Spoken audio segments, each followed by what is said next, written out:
तो क्या आप सब तैयार हैं? तैयार हैं? हालेलुया। सबसे पहले मैं जीवित परमेश्वर का धन्यवाद देना चाहता हूँ जो कि सुंदर दिन को हम सबके जीवन में दिया और मुझे इस योग्य बनाया कि उसके वचन को लेकर मैं खड़े हूँ और मैं उसके वचन में से बातें करूँ। तो मेरे साथ अपना बाइबल खोल लीजिए, भजन संहिता उसका 84 उसका 6 पर, Psalms 84 verse 6। की तराई में जाते हुए जी उसको सोने का स्थान बनाते हैं। जी। फिर बरसात की अगली वृष्टि उसकी आशीष जाती है। हालेलुया। सबको मिला है? सबको मिला है? एक साथ पढ़ेंगे। बेरोने की तराई में जाते हुए उसको सोतों का स्थान बनाते हैं, फिर बरसात की अगली वृष्टि उसमें आशीष से आशीष उपजाती है। हालेलुया। हालेलुया। आज का जो विषय है तो बता सकते हैं क्या हो सकता है? तो यस करेंगे।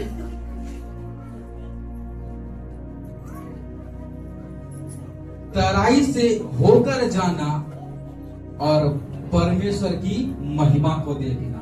हालेलुया। अब क्वेश्चन मैं आपसे करूंगा, ये तराई होता क्या है? क्या है तराई?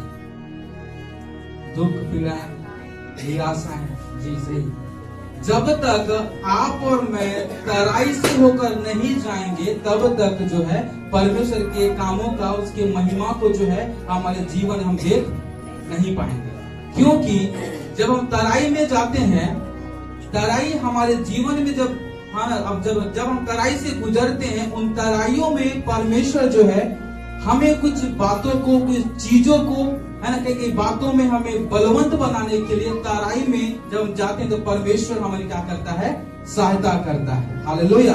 तराई हमारे जीवन में बहुत ही जरूरी है। अगर आप और मैं तराई से नहीं गुजरे हैं या फिर गुजर रहे हैं, इस बात को आप जाने, उसका उद्देश्य जो है एक बहुत ही महत्वपूर्ण है। हालेलुया। अगर परमेश्वर आपको तराई में से होके अगर परमेश्वर आपको तराई में से लेकर जा, उसके पीछे एक बहुत बड़ी एक चीज है जो परमेश्वर आपको देना चाहता है। हालेलुया। वो चीज है उसकी महिमा।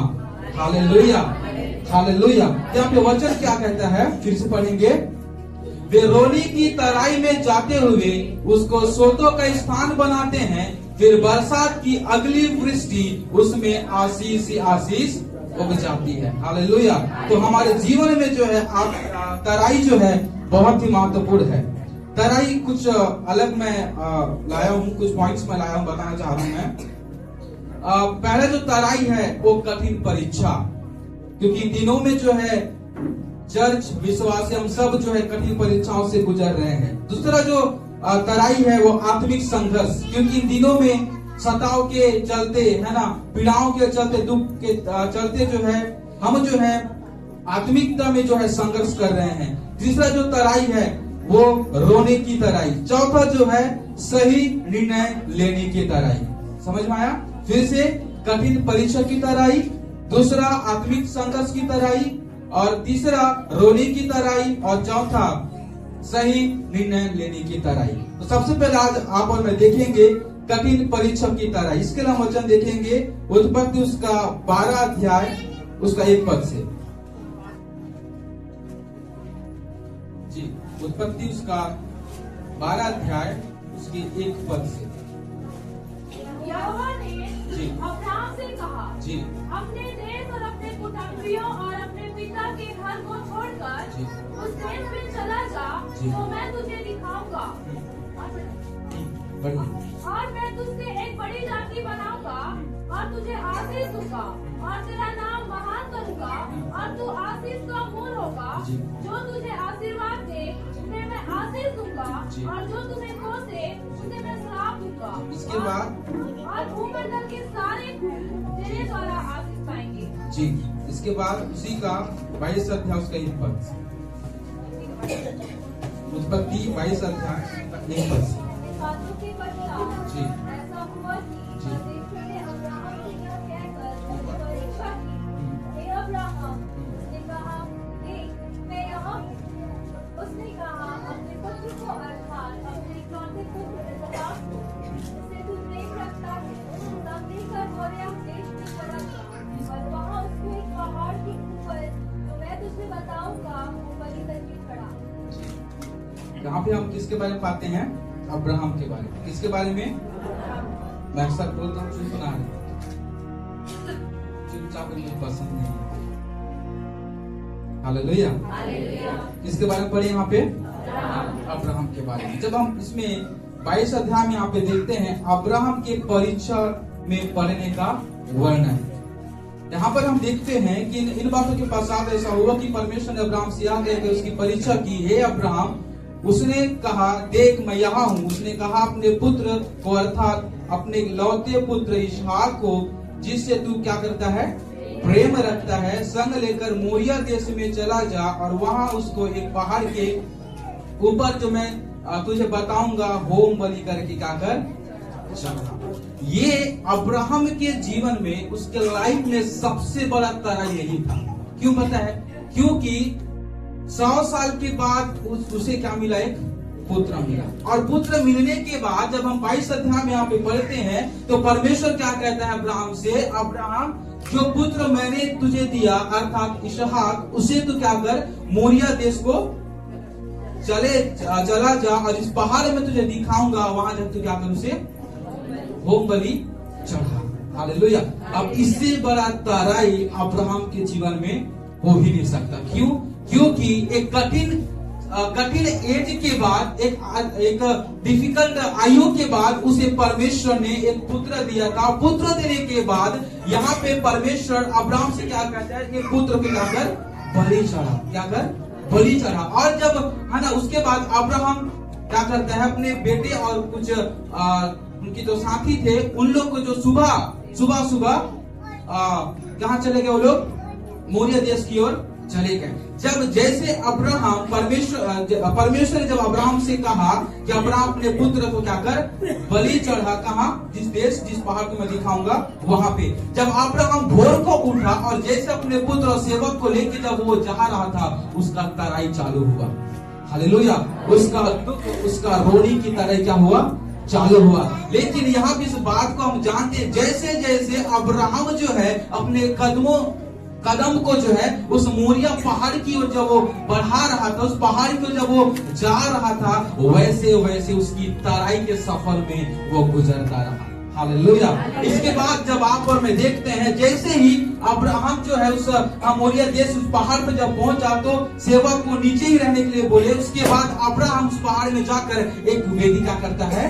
बनाता, तैयार करता है। हालेलुया। उससे पहले इसहाक जो है अपने पिता से क्या पूछता है? बछड़ा कहाँ है? इससे बड़ी तरह तो हो ही नहीं सकता। हालेलुया। किससे पूछ रहे हैं? अब्राहम आइज़ेक को, इसहाक को बलि चढ़ाने के लिए ले जा रहा है और बेटा पिता से पूछता है बछड़ा कहाँ है? तो उसका आंसर क्या रहा होगा? अगर यही क्वेश्चन मैं आपसे करूं तो आपका आंसर, आपका उत्तर क्या रहेगा? अगर जो चीज परमेश्वर ने आपको बहुत कठिन परिश्रम के बाद दिया है, परमेश्वर ने उसे मांगा और वही चीज है ना, अगर वही चीज अगर कोई उसके तरफ से कुछ पूछे तो आपका उत्तर क्या रहेगा? प्रति उत्तर क्या रहेगा सामने वालों के लिए? समझ में आ रहा है? हालेलुया। तो वही दुख जो है, वही तराई जो है अब्राहम गुजर रहा था। सुनिए ध्यान से, जितने लोग तराई से गुजर रहे हैं, क्योंकि सताव के माहौल है, पूरी कलीसिया विश्वासी हम सब जो है तराई में, दुख में, सताव में गुजर रहे हैं, लेकिन अंत में उसकी महिमा प्रकट होगा। Hallelujah, hallelujah. हम देखते हैं अब्राहम धीरे धीरे उस पहाड़ की ओर बढ़ रहा था और जैसे ही वो वेदी तैयार करता है ना, उसके बाद अपने बेटे इसहाक को जब वो वेदी के ऊपर जब वो रखता है, जैसे छुरी वो हाथ में उठाता है, जैसे मारने वाला ही रहता है, परमेश्वर क्या करता है? क्या करता है? रोकता है। हालेलुया। जब आप और मैं उस तराई में भी अपनी स्थिरता को दिखाते हैं, उस दुख में भी अपने विश्वास को परमेश्वर की ओर लगाते हैं, उस समय परमेश्वर अपनी महिमा को प्रकट करता है। हालेलुया। हम यहाँ पे देखते हैं 5वें पद में यहाँ पे कहता है, और उसने अपने सेवकों से कहा, गधे के पास यही ठहरे रहो और लड़का और मैं वहां तक जाकर और दंडवत करके फिर तुम्हारे पास लौट आएंगे। उसके बाद हम देखते हैं इसहाक ने अपने पिता अब्राहम से कहा, हे मेरे पिता। और उसने कहा, हे मेरे पुत्र, क्या बात है? उसने कहा, देख आग और लकड़ी तो है, पर होम बलि के लिए भेड़ कहा है, जैसे मैंने आपको पहले बताया, अब्राहम ने कहा, हे मेरे पुत्र, परमेश्वर होम बलि की भेड़ का उपाय आप ही करेगा। हालेलुया। अब 14 पद को हम पढ़ते हैं। अब 13 से, तब अब्राहम ने आंखें उठाई और क्या देखा कि उसके पीछे एक मेढ़ा अपने सींगों से एक झाड़ी में फंसा हुआ।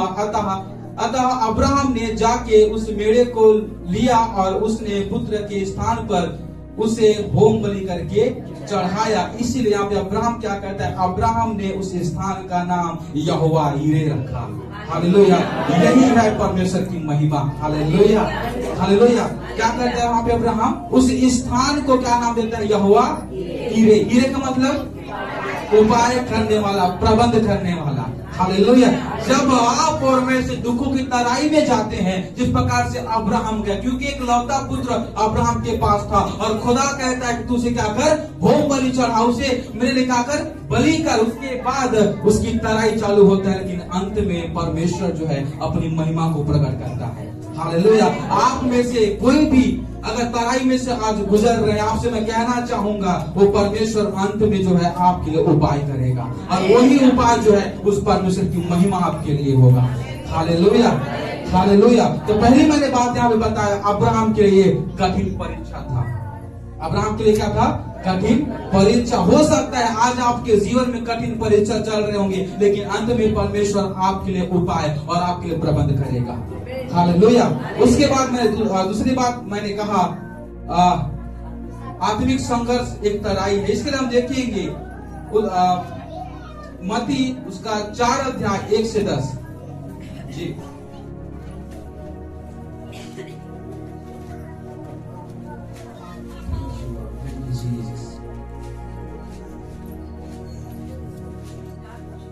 मत्ती 4 1 से 10 तक।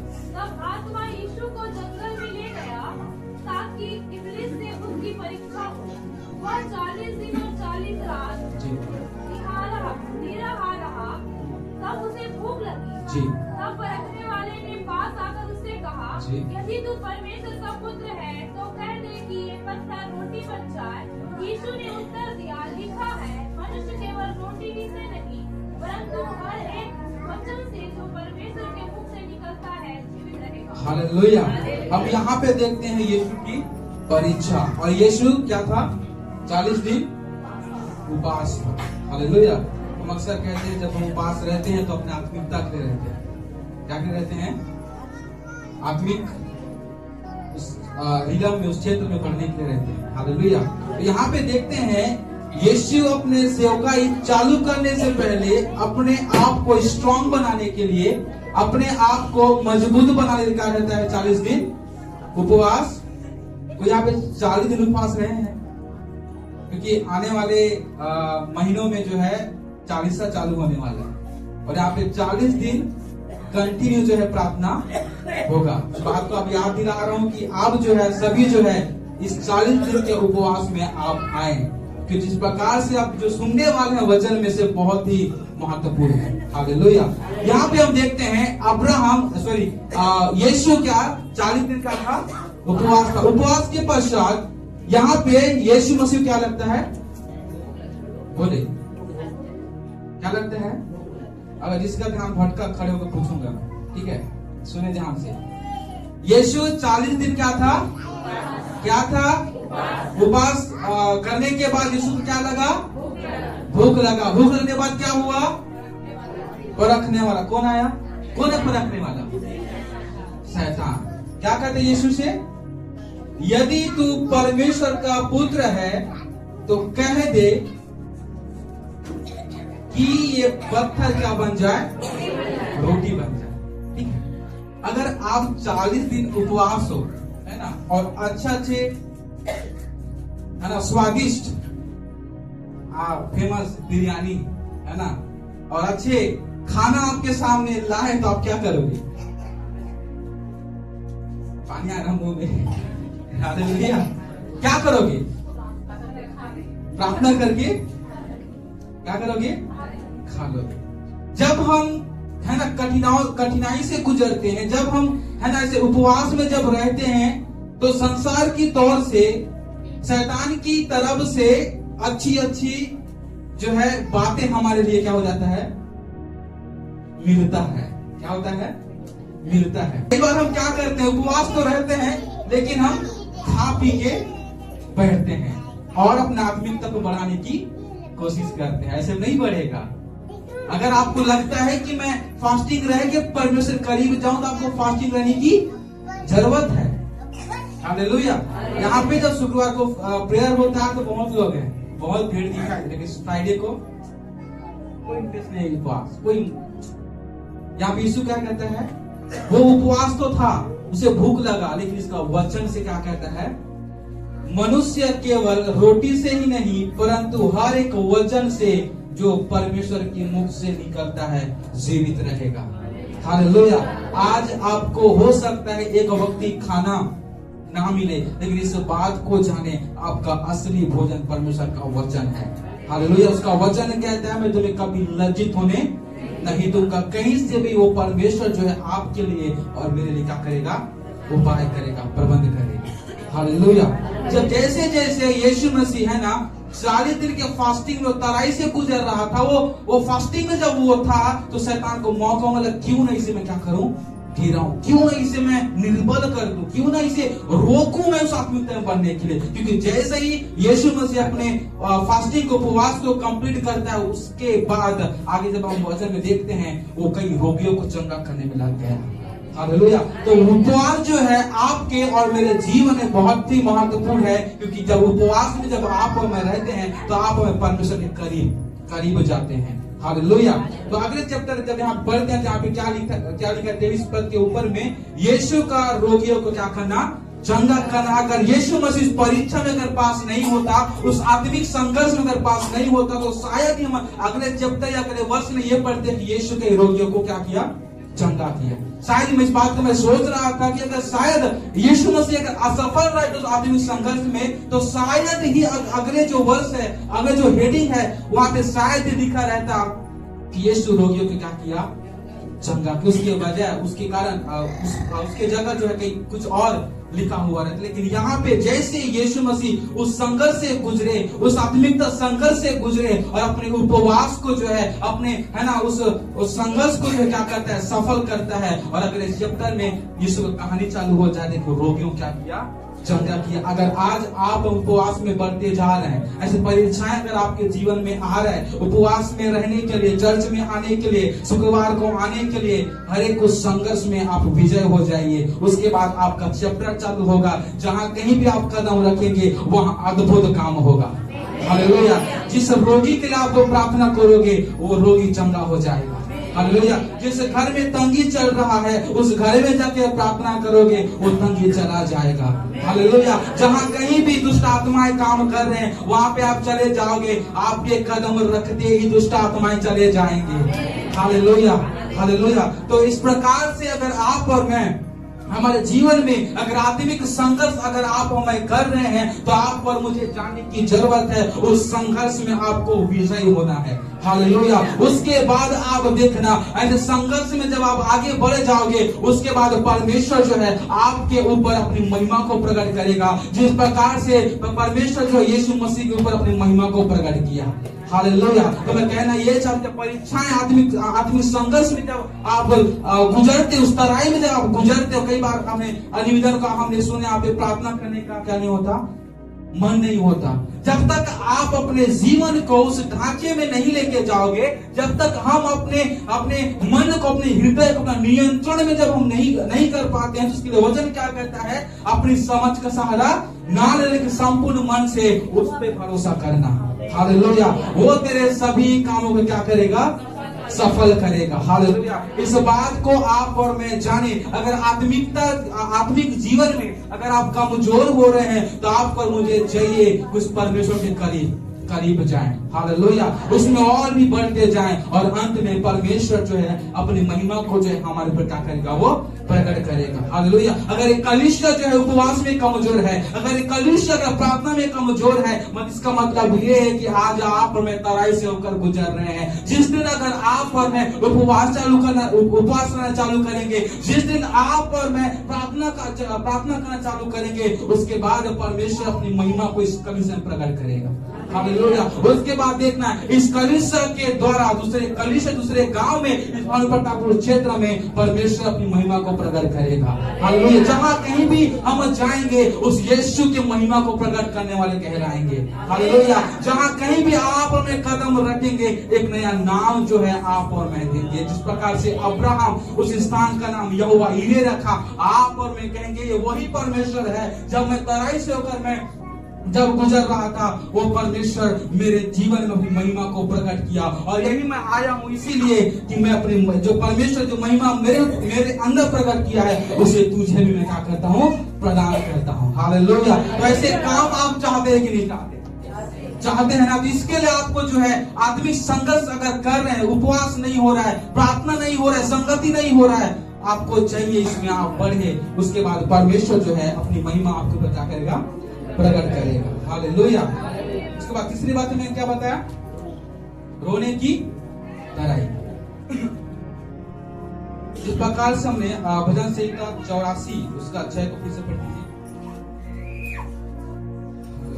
Thank you master. रोने की तराई में जाते हुए जी उनको सोते का स्थान बनाते हैं जी, फिर बरसात की अगली दृष्टि उसमें आशीष या से सूख जाती है, हालेलुया। इसके साथ पढ़ेंगे यूहन्ना उसका 16 उसका 33 पद।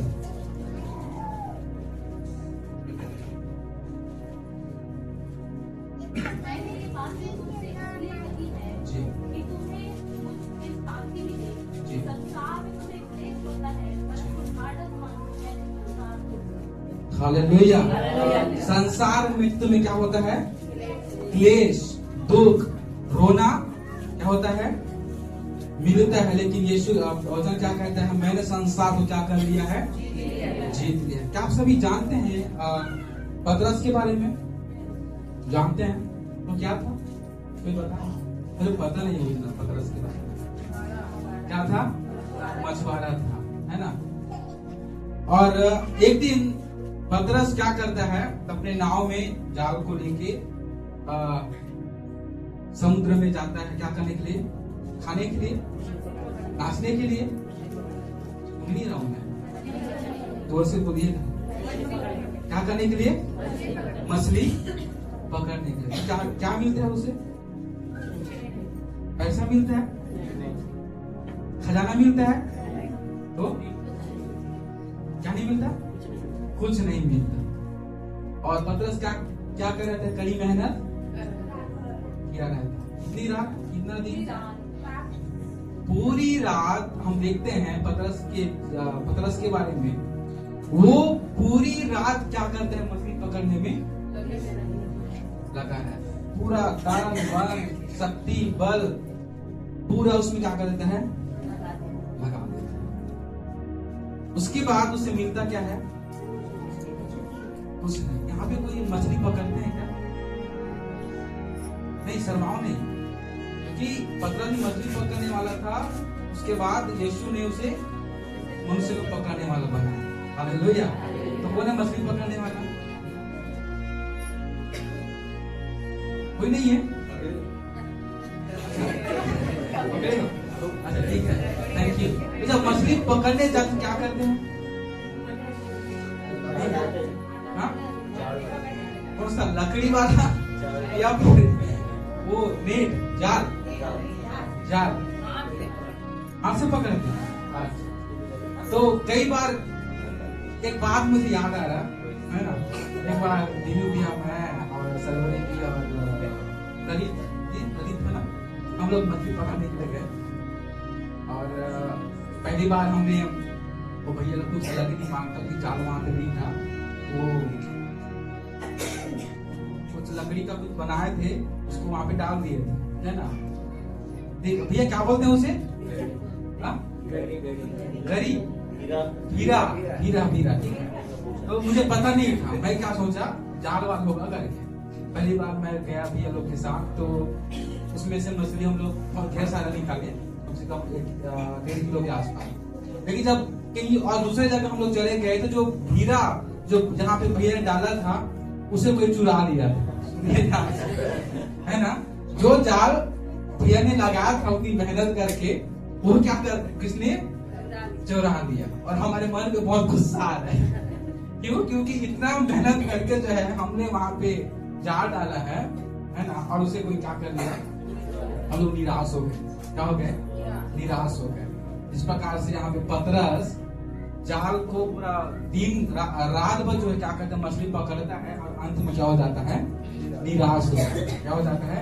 निराश। तो उसी प्रकार हम भी निराश हो गए थे। हम लोग के माइंड में क्या आ रहा था कि सामने वाला कभी भीड़ा वहां पे पड़ा था तो क्यों ना हम भी चुरा लेते। सही बात बता रहा हूँ। हम लोग मन में यही आया कि हम उसे क्या करें, चुरा। हम लोग नहीं किए, है ना। तो उसके बाद परमेश्वर ने पहले ही हमें ब्लेसिंग्स दे दिया था, जैसा मेहनत किया उसका प्रतिफल परमेश्वर ने हमें दिया। लेकिन यहाँ पे बताना ये पतरस के बारे में कि बेचारा रात भर वो क्या करता है, मछली पकड़ता है कि मिलता कुछ नहीं मिलता है बेचारे को। बहुत निराश हो गया। जिस प्रकार से हम भी निराश हो गए थे उस समय में। मैं सोचता हूँ कि पतरस अकेला जो है मछली पकड़ने के लिए नहीं गया होगा, उसके साथ ही उसके पड़ोसी गांव वाले भी गए होंगे। और हो सकता है कि पतरस को कुछ नहीं मिला और सामने वाले कुछ मिला होगा। तो कभी कभी होता है जब सामने वाला बहुत उसके पास कुछ हो और हमारे पास कुछ नहीं, तो जलन होता है कि नहीं होता है? संतोष मामा को होता है। हालेलुया।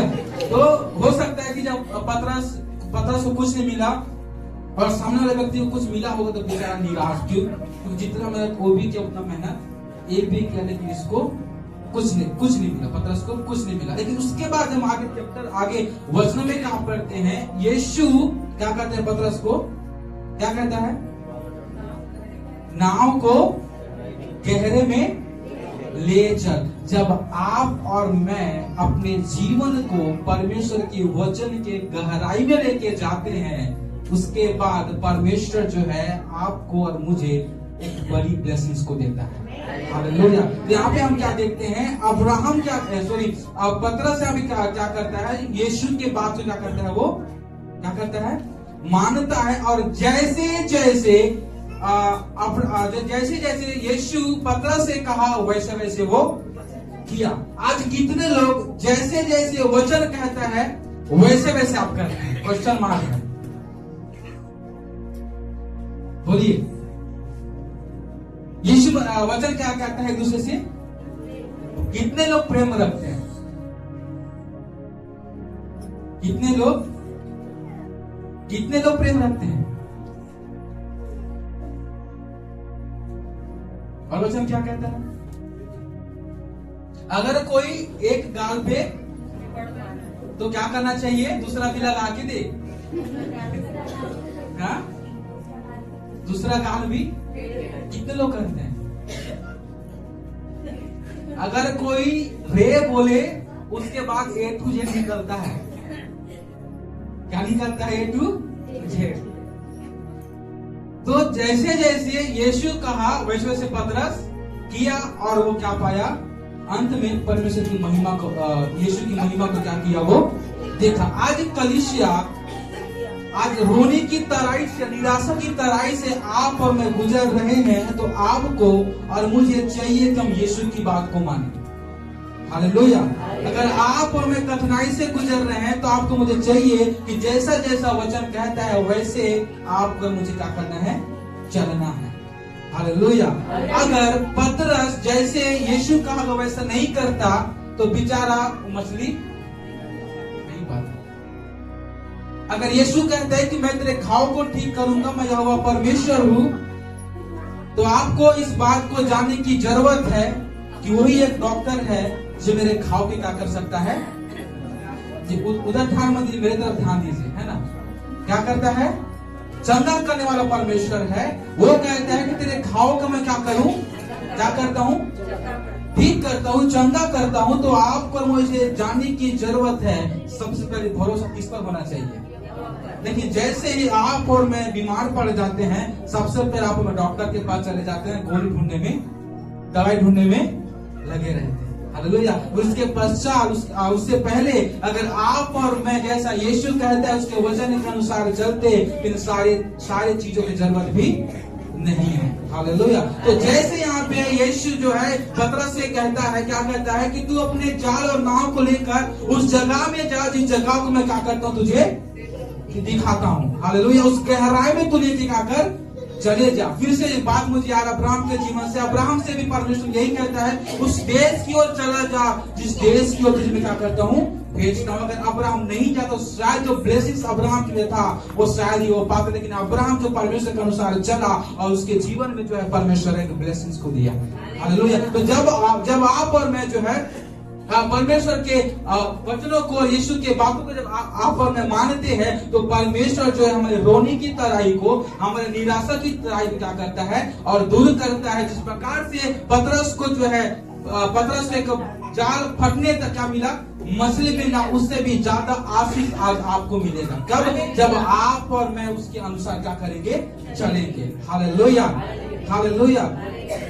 पता है कई बार जब हम वचन सुनते हैं, डिस्टर्बिंग माइंड में आता है, कई बार हमारा ध्यान भटक जाता है।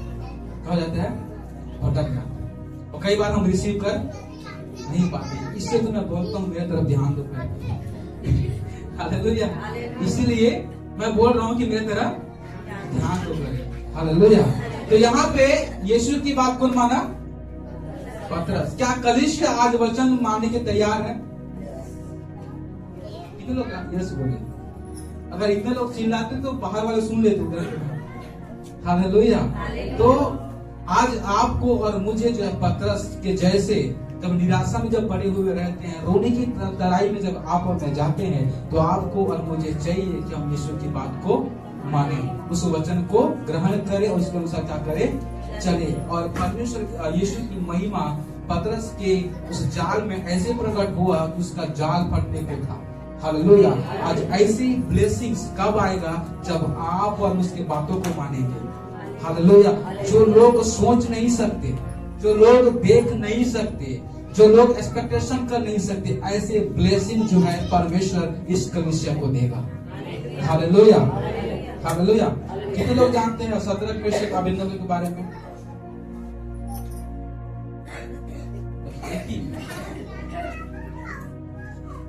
सभी लोग जानते हैं?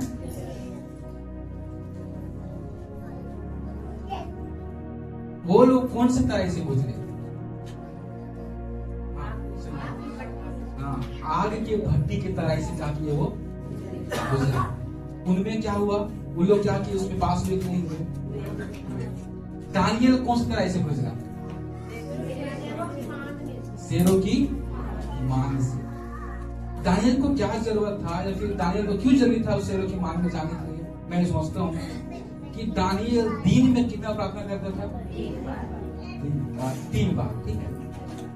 तो जब परमेश्वर ने उसे शेरों की मान में जब उसे भेजा या फिर उसे रखा गया, वो तराई में जब वो गुजरा, तो वहां भी प्रार्थना करना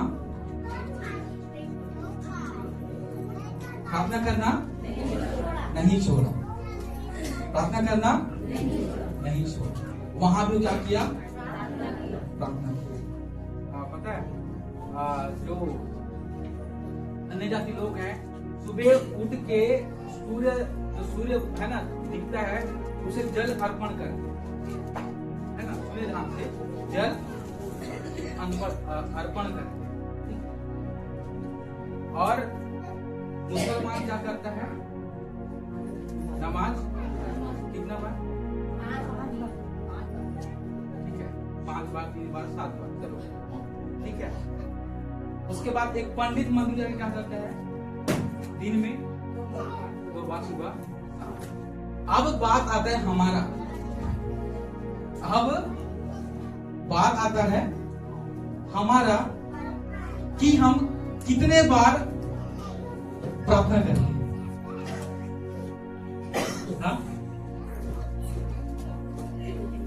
एक अन्य जाति लोग सुबह सुबह उठ के ब्रश करके क्या करते हैं? पूजा करते हैं, है ना, तुलसी को बना लेते हैं, वहां पे जाके दिया जलाते हैं, जो भी करते हैं। इतना समर्पण किसके लिए, जो वास्तविकता में कुछ भी नहीं है। और हमारी स्थिति को आप और मैं आपको मुझे देखने की जरूरत है कि हम जीवित परमेश्वर की क्या करते हैं, आराधना करते हैं। हम जानते हैं कि वो क्या है, जीवित है। तो सोचिए, जब जो व्यक्ति जो चीज है नहीं उसके लिए इतना समर्पण है, तो आपको और मुझे कितना समर्पण होना चाहिए हमारे जीवित परमेश्वर के लिए।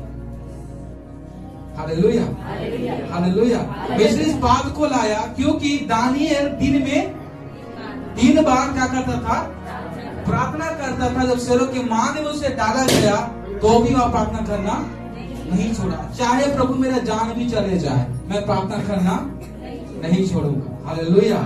तो जब समस्याएं आपके जीवन में आता है तो आप कितने प्रार्थना करते हो? एक समय सारणी आपने बना लिया, दिन में 3 बार।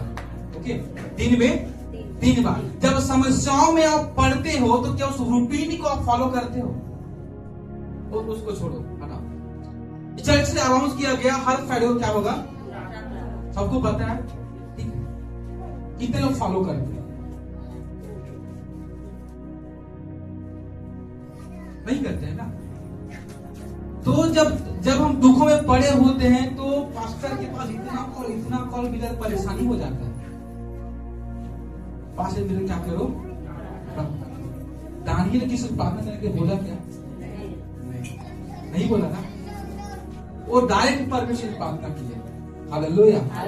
मैं इस बात को मैं सोचता हूँ और इस बात को महसूस करता हूँ, जो मजा खुद की प्रार्थना करने में है ईश्वर की प्रार्थना करने में, क्योंकि जितना आप प्रार्थना करोगे उतना आप खुदा के करीब जाओ। हालेलुया। और जितना खुदा को आप पुकारोगे उतना वो सुनेगा।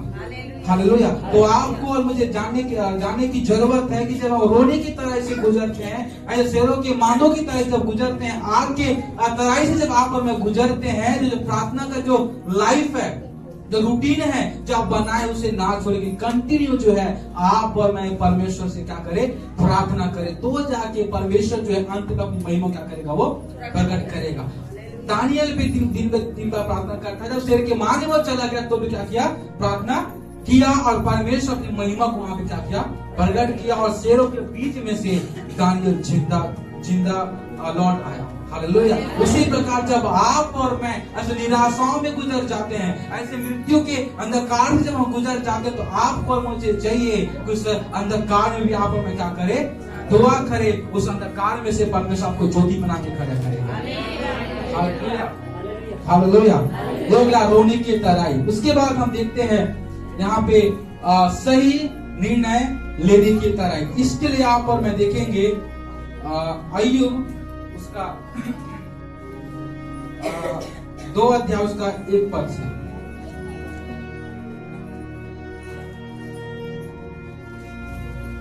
एक और दिन यहोवा परमेश्वर के पुत्र उसके सामने उपस्थित हुए और उसके बीच शैतान भी उसके सामने उपस्थित हुआ। यहोवा ने शैतान से पूछा, तू कहाँ से आता है? शैतान ने यहोवा को उत्तर दिया, इधर उधर घूमते फिरते और दौड़ते डालते आया हूँ। यहोवा ने शैतान से पूछा, क्या तूने मेरे दास अय्यूब पर ध्यान दिया है कि वह पृथ्वी पर उसके तुल्य खरा और सीधा और मेरा भय मानने वाला और बुराई से दूर रहने वाला मनुष्य और कोई नहीं है? यद्यपि तूने मुझे बिना कारण उसका सत्यानाश करने को उभारा, तो भी वह अब तक अपनी खराई पर बना है। शैतान ने यहोवा को उत्तर दिया, खाल के बदले खाल, प्राण के बदले मनुष्य, खाल के बदले खाल, प्राण के बदले मनुष्य अपना सब कुछ दे देता है। इसीलिए केवल अपना हाथ बढ़ाकर उनकी हड्डियों और मांस छू, तब वह तेरे मुंह पर तेरी निंदा करेगा। यहोवा ने शैतान से कहा, सुन, वह तेरे हाथ में है, केवल उसका प्राण छोड़ देना। तब शैतान यहोवा के सामने से निकला और अय्यूब को पांव के तलवे से लेकर सिर की चोटी तक बड़े बड़े फोड़े से पीड़ित किया। तब अय्यूब खुजलाने के लिए एक सिमरा लेकर राख पर बैठ गया। तब उसकी स्त्री उसे कहने लगी, क्या तू अब भी अपनी खराई पर बना है? परमेश्वर की निंदा कर और चाहे मर जाए तो मर जा। उसने उसे कहा, तू एक मूढ़ स्त्री की सी बातें करती है। क्या हम जो परमेश्वर के हाथ में सुख लेते हैं दुख नहीं ले? इन सब बातों में भी अय्यूब ने अपने मुंह से कोई पाप नहीं किया। जी, यहाँ पर हम देखिए किसके बारे में? अय्यूब के बारे में। यहाँ पे वचन क्या कहता है? उस देश में अय्यूब नामक एक क्या था? पुरुष था। और कैसा पुरुष था? उज्जर, खरा, सीधा और यहोवा का भय मानना। अब ये हमारे लिए इस बात को कहना चाहूंगा, जितने लोग खरा, सीधा और परमेश्वर का भय मानते हैं, ये बहुत इंपॉर्टेंट है। पहले वचन में कहता है कि अय्यूब खरा, सीधा और भय मानने वाला, परमेश्वर का भय मानने वाला और बुराई से दूर रहने वाला। उसके बाद हम यहाँ पे जब आगे हम पढ़े, अय्यूब कभी क्या होता है?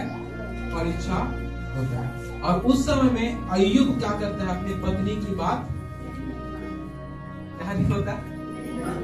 नहीं मानता। तो किसका बात मानता है?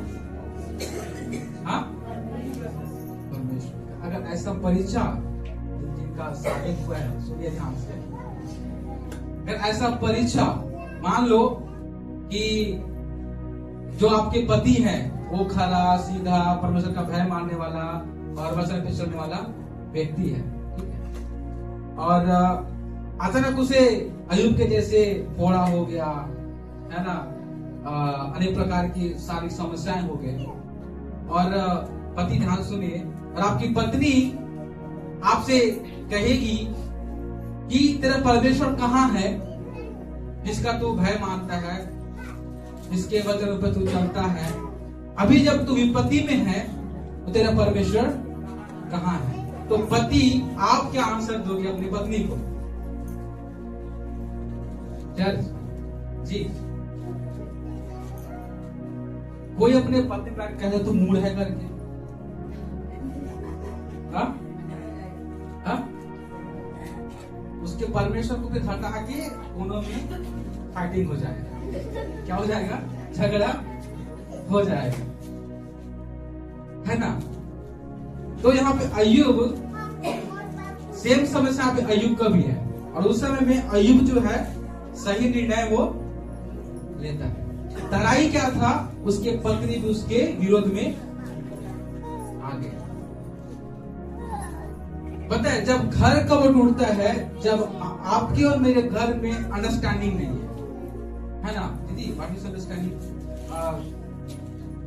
समझ, सही समझ नहीं होता है घर में, और वही समझ शायद अय्यूब की पत्नी में भी नहीं, अय्यूब की पत्नी में भी।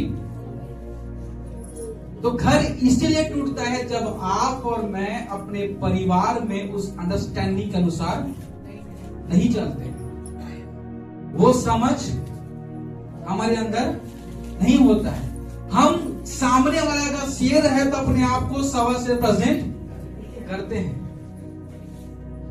समझ में आ रहा है? अगर मेरी पत्नी शादी नहीं हुई है ना, मान लो मेरा शादी हुआ है, ठीक है, मान लो मेरा शादी हो गया है और मेरी पत्नी जो है शेरनी है, तो मैं क्या बन जाऊं? अब उसके वजह मैं मुंह को शांत कर लूं तो झगड़ा वही। Hallelujah, hallelujah. तो आपको और मुझे इस बात को जानने की जरूरत है, जब भी अय्यूब जैसे समस्याओं में आप पड़ जाते हो तो उस समय में एक ही निर्णय आप लेना, वो ये है, अगर सामने वाला चिल्लाता जाता है, चुप हो जाओ। क्या हो जाओ? चुप हो जाओ। सहने की क्षमता हमारे अंदर होनी चाहिए। जब आप और मैं सह नहीं पाते हैं तो फिर और भी बात बढ़ जाता है, ठीक है। तो अय्यूब यहाँ भी क्या, अय्यूब के जीवन से हम क्या देख रहे हैं कि परमेश्वर जो है शैतान से, है ना, क्या कहता है? तू कहां से? तो विचार क्या बोलते हैं? हिलते डुलते मैं आया हूं। उसके बाद परमेश्वर उससे क्या कहते? शैतान से, क्या तूने एक मनुष्य के ऊपर दृष्टि की है? आज क्या परमेश्वर ऐसा कहते हैं? क्या इस घर में तेरी दृष्टि पड़ी है? जो मुझ में खराई में चलता है, जो मुझ में क्या है, सीधा है, जो मेरा भय मानने वाला है। क्या परमेश्वर हमारे परिवार के बारे में, हमारे चर्च के बारे में, क्या ऐसा परमेश्वर गवाही को देता है? क्या लोग आपके और मेरे परिवार के बारे में, हमारे कलीसिया के बारे में से बात को कहते हैं? क्या इस कलीसिया को देख कितना अपने परमेश्वर क्या है, समर्पण है। हालेलुया। इस कलीसिया के लोगों के लिए देखो, अपने काम को छोड़ के भी कहां आते हैं? चर्च में प्रार्थना करने आते हैं। क्या ऐसी गवाही आप और मैं सुन पा रहे हैं? अगर नहीं तो आपको और मुझे जरूरत है उन बातों में सुधार करने की। हालेलुया। यहाँ पे वैसे ही परमेश्वर शैतान से क्या कहते हैं, इससे क्या कहता है? क्या तूने एक व्यक्ति के ऊपर अपनी दृष्टि लगाई है? यहाँ पे शैतान परमेश्वर से क्या कहता है? तूने अपने कवच, अपनी महिमा क्या किया, उसके चारों ओर घेर लगाया हुआ है। तो यहाँ पे शैतान जो है परमेश्वर कहता है, जो कवच तूने लगाया, जो प्रोटेक्शन तूने लगाया है अय्यूब के चारों ओर, उसे तो क्या कर, हटा दे। उसके बाद परमेश्वर का एक अच्छा जवाब क्या होता है? उसके प्राण को छोड़ के तुझे जो करना है वो कर। उसके बाद अय्यूब के शरीर में क्या आना चालू हो गया? फोड़ा। ये तराई था अय्यूब के जीवन में। ये तराई से, फोड़ा के तराई से क्या हो रहा था? वो गुजर रहा था। हालेलुया। ये शारीरिक समस्याओं में हम लोग जोड़ दे रहे हैं कि अय्यूब के जीवन शारीरिक समस्याएं आए, और वो समस्या क्या था? फोड़ा। क्या था? फोड़ा। और जब वो उस फोड़े के खुजली से जब वो गुजर रहा था, तो क्या खुज रहा था? वो ठीकरा। अभी के बोलते खपरा है ना, छानी वाला। ठीक है, क्या करने के लिए? उसके बाद उसकी पत्नी उसे क्या बोलती है? वो ये बताएगा। उसने उसे कहा, जब उसकी स्त्री उसे कहने लगी, क्या तू अब भी अपनी खराई पर बना है? परमेश्वर की निंदा कर और चाहे मर जाए तो मर जा। उसने उससे कहा, तू एक मूढ़ स्त्री की सी बातें करती है। क्या हम जो परमेश्वर के हाथ से सुख लेते हैं, दुख ना ले? इन सब बातों में भी अय्यूब अपने मुख से कोई भी पाप नहीं किया। अय्यूब अपने मुख से कोई भी पाप नहीं किया। किसके विरुद्ध में? परमेश्वर के विरुद्ध में। पत्नी पति से क्या करेंगे? तू परमेश्वर क्या कर? निंदा। आज कितने हम देखते हैं संसार में बहुत निंदा करने वाले लोग हैं, है ना, बहुत निंदा करने वाले लोग हैं। और वैसे ही अय्यूब की जो पत्नी है, अय्यूब से क्या कहती है? वो तू अपने परमेश्वर के क्या कर? निंदा कर। जब आपके घर में, आपके चर्च में, है ना, अपने पड़ोसी में अगर कोई कहता है कि तू अपने परमेश्वर की क्या कर? निंदा करता, वो क्या करना चाहिए? उसकी बड़ाई करना चाहिए। हालेलुया। अगर हमारे गांव में, हमारे पड़ोसी में अगर कोई कह दे कि जिस प्रकार शद्रक मेशक अबेदनगो कहा गया कि तू उस परमेश्वर को छोड़ के जो तेरे सामने मूर्त, उसके अगर क्या कर? दंडवत कर। और वो लोग क्या की? दंडवत नहीं किए। ऐसे अपॉर्चुनिटीज जो है आपको मेरे जीवन में आ सकते कि उसमें भी आपको और मुझे खड़ा उतरना है। हालेलुया। उस समय में आपको और मुझे जो है सही निर्णय लेने की जरूरत है। जब आप और मैं अपने जो सही निर्णय जब हम लेते हैं, तो परमेश्वर जो है अपनी महिमा को क्या करता है? वो प्रकट करता है। क्या जब अय्यूब जो था वो परमेश्वर की दृष्टि में फोड़ा होने के बाद उसके पत्नी छोड़ के चले गए, उसके बाद ही वो खड़ा उतरा, तो क्या उसका फोड़ा उसके शरीर में था? क्या था कि नहीं था? हाँ। हालेलुया। मैं इस बात को मैं सोच रहा था, मैं पढ़ भी मनन कर रहा था कि जब परमेश्वर की दृष्टि में अय्यूब खरा उतरा, क्या उतरा? खरा उतरा, तो क्या परमेश्वर अपने लोगों को तकलीफ में देख सकता है?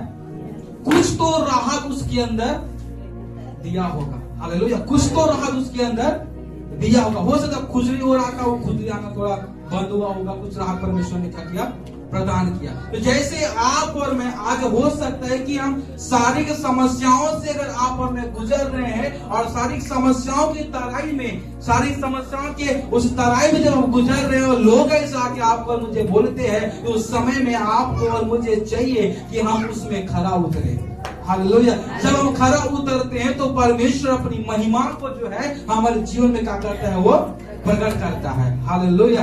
जब परमेश्वर अपनी महिमा को प्रकट करता है तो ऐसा है ना, असाधारण रूप से जो पूर्ण रीति से, परिपूर्णता से परमेश्वर जो है अपनी महिमा को हमारे अंदर क्या करता है, वो प्रकट करता है। जब परमेश्वर महिमा को प्रकट करता है तो आप और मैं ज्योति के समान चमकने लगते हैं। Hallelujah, hallelujah. क्योंकि ज्योति वहां चीज है जो हर एक अंधकार को दूर कर देता है। हालेलुया। तो आपको और मुझे चाहिए कि अयुब जैसे खरा उन निराशाओं में, उस रोने की तराई में, कठिन परीक्षाओं में भी, है ना, आत्मीयता के संघर्ष में भी आपको और मुझे जो है उस परमेश्वर में खरा उतरना है और परमेश्वर जो है अंतिम में अपनी महिमा को आपके और मेरे जीवन में प्रकट करेगा। हालेलुया। यहाँ पे कुछ भाई बहने जो थे वो सताव के उस क्षेत्र से गुजरे हुए थे, उस तराई से वो लोग गुजरे हुए थे, लेकिन परमेश्वर को वो लोग नहीं छोड़े। और परमेश्वर जो है जिस प्रकार से अब्राहम कहता है वो यहोवा ईरे है, और उससे बढ़कर जो परमेश्वर सताव में जो लोग गुजर रहे हैं उनसे बढ़कर उनके पास संपत्ति था, उससे बढ़कर जो संपत्ति, जो खाने की चीज है परमेश्वर प्रदान कर रहा है। हालेलुया। ये कब हुआ? क्योंकि समस्याओं में भी, उन तराई में भी वो लोग खरे उतरे। हालेलुया। अगर वो खरे नहीं उतरते तो शायद परमेश्वर की महिमा को लोग देख पाते। हालेलुया। तो आपको और मुझे चाहिए, हमारे काम वाले छोड़ के कोई बात नहीं, उसमें भी आपको खराई से, है ना, परमेश्वर में खड़े रहना है। आपके घर वाले आपको छोड़ दे तो भी परमेश्वर में आपको खड़ा रहना। जब परमेश्वर में आप और मैं खराई से चलते हैं तो परमेश्वर जो अपनी महिमा क्या करता है, वो प्रकट करता है। जो लोग वो सोच नहीं सकते उससे बढ़कर ब्लेसिंग्स परमेश्वर ने आपके लिए मेरे लिए रखा है। हालेलुया। कब? जब आप और मैं उन तराई से जब गुजरते हैं तो परमेश्वर जो तराई में से आपको और मुझे हमें मजबूत बनाता है। हालेलुया। अगर मुझे बुखार नहीं तो बुखार का महसूस, में बुखार का जो एक्सपीरियंस है, अनुभव मुझे नहीं रहेगा। मैं अगर पहले से अगर बुखार मुझे है और उसका अनुभव अगर मुझे है तो ज्यादा फर्क मुझे नहीं पड़ेगा। उसमें मजबूत से मैं उससे क्या करूंगा, सामना कर पाऊंगा। अगर सताव में आप गुजर चुके हैं, अगर लोग फिर से सताव करेंगे तो आप डरेंगे नहीं, लेकिन खराई से उसमें आप बने रहोगे। हालेलुया। और अंत में जो है परमेश्वर हम सबके ऊपर अपनी महिमा क्या करेगा, वो प्रकट करेगा। हालेलुया। तो हम सभी अपने स्थान में खड़े हो जाएं। Thank you master.